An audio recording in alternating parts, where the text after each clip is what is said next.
Hello everyone.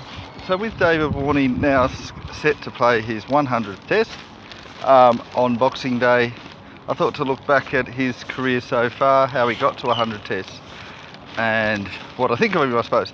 So I'm going to talk about that elephant in the room to start with. I know a lot of media people won't, but we know that he has fairly recently looked to appeal his captaincy ban. There was a bit of furor for probably about a year about whether he should be allowed to. They finally allowed him to. Then they said, well, you're going to have to do it in public, which I actually think was a good idea. He then said no to that. He's citing his wife and his family. And of course then after that, a lot of people were saying, a lot of people in the general community will say, in social media, whatever you want to call it, were saying, well, no, he should be banned for life. He should never have even been allowed to play. And then we had the third issue was that after that, and probably related to that, there were a lot of people that were calling for him to be axed from the test team. Now, curiously, they were also calling for him to be axed from the ODI and T20 teams, and he's not out of form in those formats. Definitely not. He had a really good World Cup and just really doing really well. And I guess that's the thing, when you have a three format player, you say out of form, but you're sort of saying, oh, in this format, as if that means that they're overall out of form. I mean, it can do, but when you're playing at the top level in three different formats and doing well in two of them, it could just be a coincidence. And for me, I think it's related to the call for him to not be captain and people really just not wanting him to be given a chance to play his 100th test.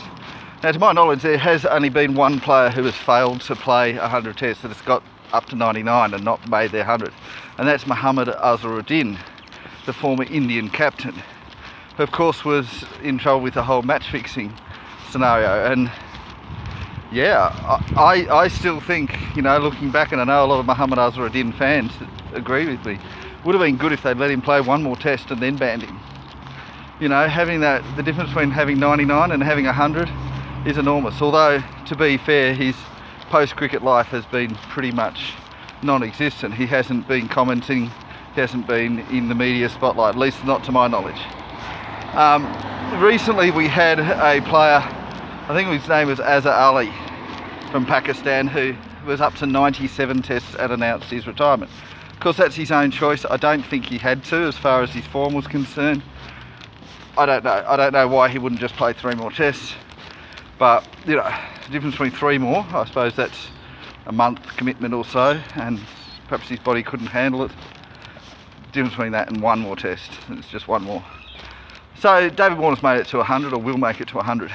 Not a lot of players do that. It's, you know, doesn't even happen once a year around the world. It's quite unusual. Trying to think, I think Nathan Lyon might be the only player in the current Australian Test team who's played 100. So he will be the second after Nathan Lyon. I believe Nathan Lyon's played 100. Actually, I might have to check that. Certainly I don't think the others have.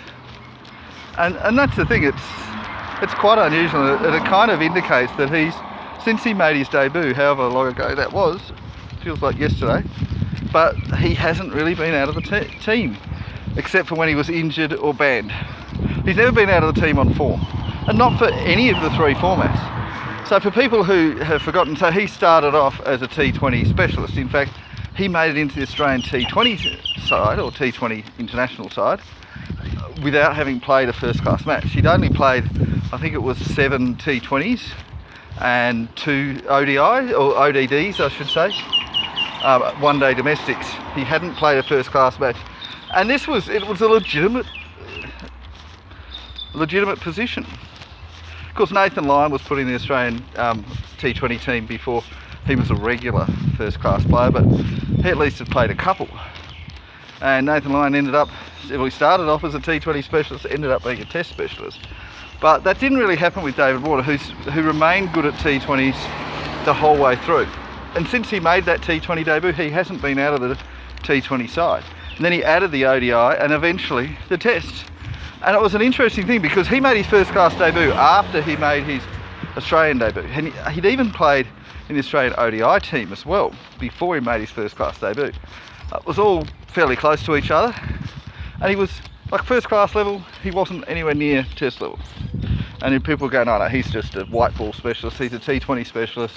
White ball meaning T20 and ODI. Yeah, okay, but not going to play tests. And he apparently had a conversation with Virender Sehwag, who's the Indian opener who was known for batting really quickly and was also very successful at test level.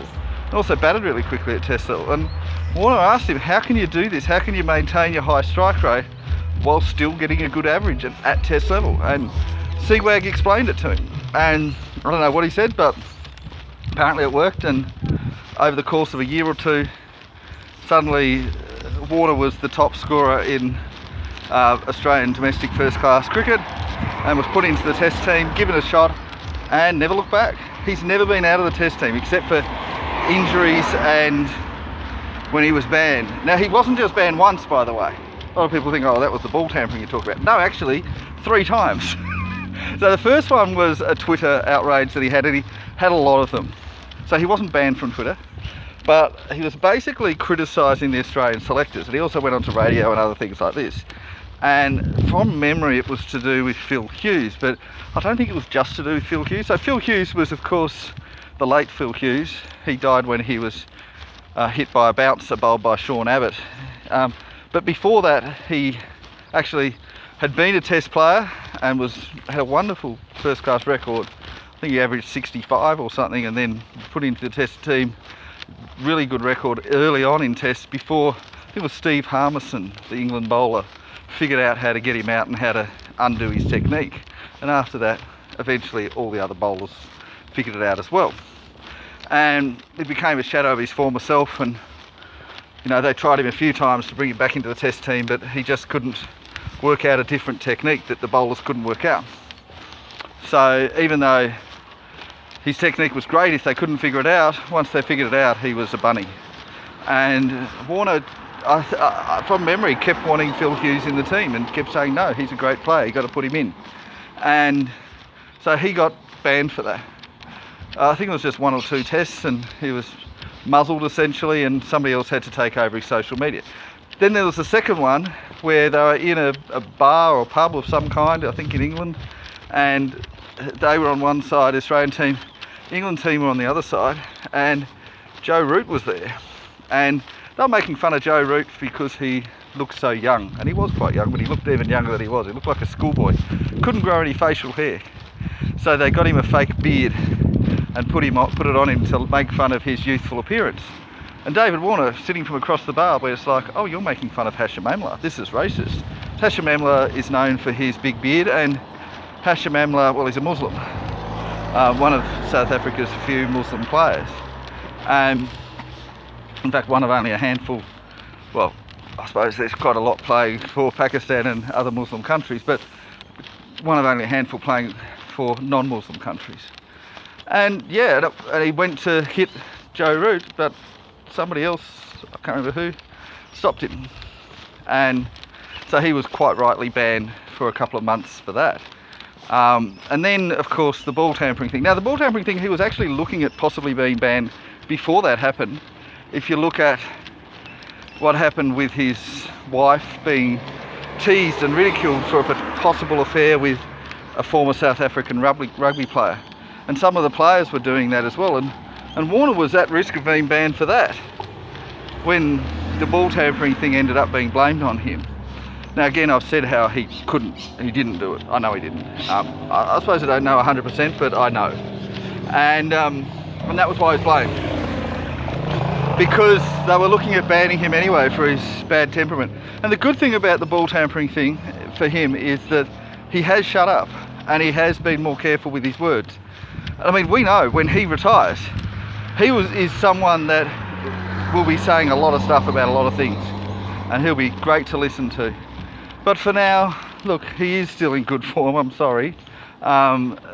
He's just kept scoring runs. He was a great player in many tests in difficult situations, and he's a great player to have in the side, and he's always been in the side.